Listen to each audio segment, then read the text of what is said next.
Hello everybody, welcome to Grandma's Kitchen. I'm Alex. This is Garrett. And we're going to be making chocolate Butterfinger-Caramel cake. I'm going to show you how to correctly make it, and he's going to show you how not to make it because he's not the greatest cook. Anyways, let's start.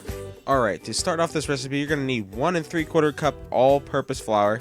You're going to need 2 cups of granulated sugar, 3/4 cup of baking cocoa, 2 teaspoons of vanilla extract, 1 12 1/4 ounce caramel ice cream topping, 1 1/2 teaspoon baking powder, 1 1/2 teaspoon baking soda, 1 container of Cool Whip, 1 14-ounce sweetened condensed milk, 2 large eggs, 1 teaspoon of salt, 1 cup of milk, 1 cup of boiling water, half a cup of vegetable oil, canola oil for spraying your 9x13 baking pan, and for the greatest part of the cake, you gotta have 36 pieces of Nestle Butterfinger bites. Alright, to get this video started off, you're gonna have to get a dry mixing bowl, any kind of mixing bowl you want. You're gonna put your flour in there, your 1 3/4 cup of flour. You're gonna put your 2 cups of sugar in after that.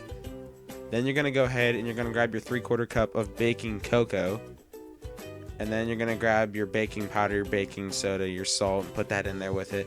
Then you're gonna grab anything to mix it, basically mix it together. Then you're gonna go ahead and you're gonna add your wet ingredients. You're gonna crack 1 egg. I messed up here, you probably shouldn't have cracked it straight above it. Then you're gonna add your 2nd egg. Again, me messing up, but you know, everybody's not perfect, you know. Then you're gonna go ahead and you're gonna add your cup of milk. Then after that, you're gonna take your cup of, or half a cup of oil. We forgot and we did not put in our cup of boiling water, which actually made it taste a little bit better. It ended up turning out more like brownies instead of cake, but you know, it was actually pretty good. Then you're gonna end up adding your 2 teaspoons of vanilla extract.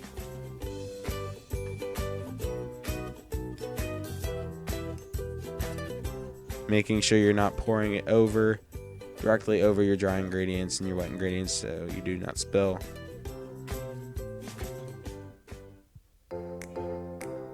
Now we're gonna whisk it all together.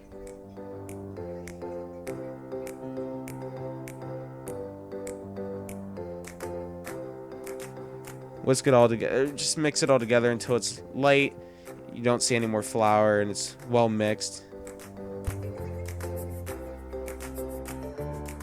Alright, so you're gonna go ahead and you're gonna grease your 9x13 pan, and then you're gonna pour your batter in evenly. Make sure it's no lumps and stuff. Think over towards the end when I get there, I see a little bit of flour, and kind of try to mix it in a little. Just make sure it's spread evenly all through your pan so there's, you know, your cake rises evenly.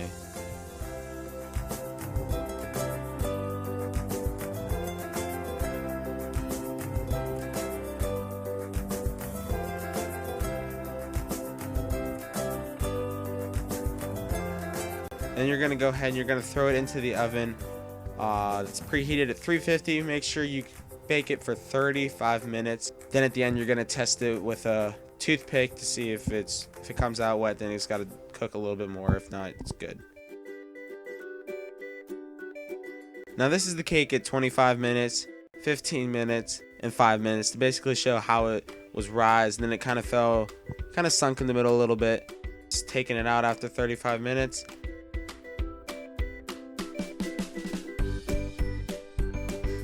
Shutting the oven. I don't know what Garrett was doing with the camera here.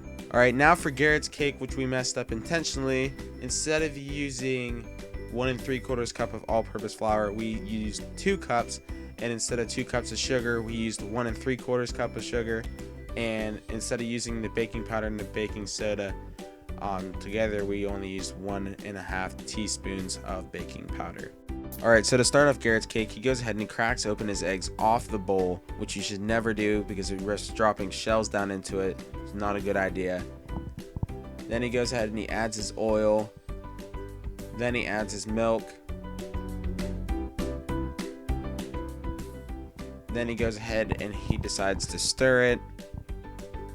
I'm trying to chop the eggs, break them yolks. And once he's done stirring, he just puts it on the table. Then he grabs his sugar, dumps it in. Which you should never do. Never mix your dry and wet unless they are already mixed. Your dry are mixed separately. He adds his cocoa, and he's adding his flour. And now he's going to add his baking powder. was going to go ahead and mix that together.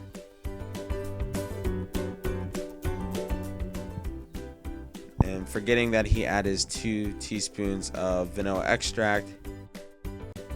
Great example of why not to pour directly over your bowl. Of course, you've seen that he dripped some vanilla extract into his bowl. And now he's going to go ahead and mix that again. And I guess he's going to go for a taste.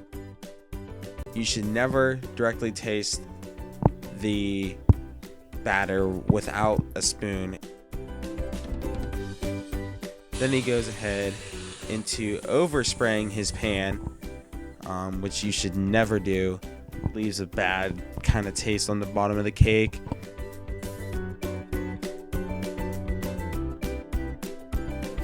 Then he's going a little bit more overboard.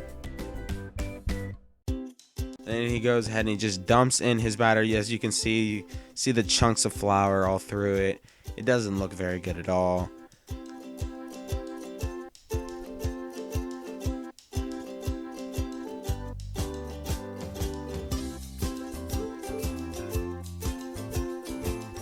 Then throwing it into the oven, closing the oven door, and he was having a little bit of trouble. Of course, your oven's still at 350. He thought it was only supposed to be made for 15 seconds, or 15 minutes, I should say. And of course, he's having troubles again, so I had to do it for him, jacking the time back up to 35 minutes.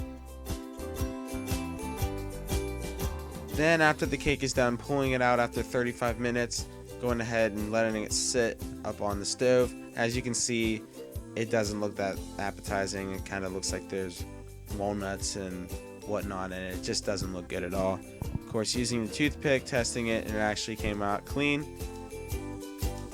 Here's a comparison of the good cake on the right and the bad cake on the left. Then you're going to go ahead, I decided just to make it all pretty looking, and went around the circle with all 36 of my Butterfinger pieces, and I decided to try to cut them with a knife, which did not work at all.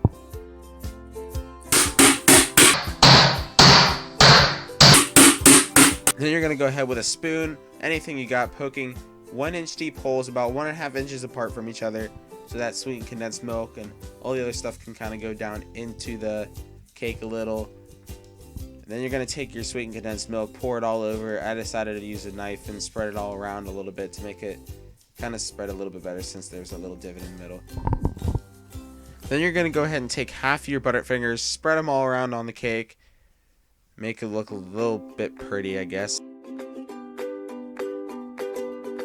You're going to take your 12-ounce can of caramel, spread it over evenly. If you have a knife, you'd like to spread it a little bit. I just thought it would be easier to do that. Then you're going to take your 1 container of Cool Whip, spreading it evenly over the cake. Then taking your other half of Butterfingers and spreading them over the cake, making it look a lot better.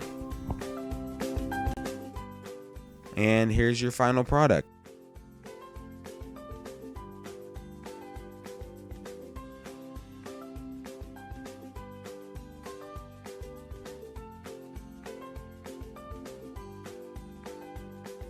So as you can see, we got our final product. Now we're going to taste a little bit of it.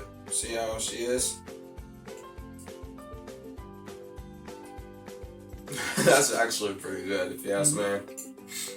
But thanks for watching, guys. Hope you liked it. I will have all the links, excuse me, for the recipe for the cake mix and the actual cake, the Butterfinger cake mix, whatever you want to call it, down in the description, and as an annotation in the screen, probably somewhere in here, not sure. But thanks for watching. Hope you guys enjoyed. Nice start. This is all I edited out.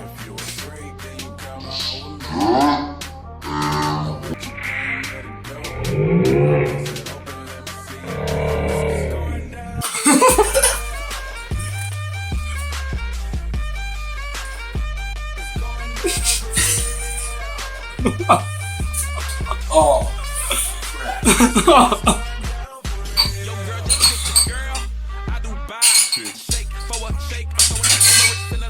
Spinning this awesome llama, make them piece the M-O-N-E-Y. I love my beaches, south beaches, surf, board and high tide. I can just roll up.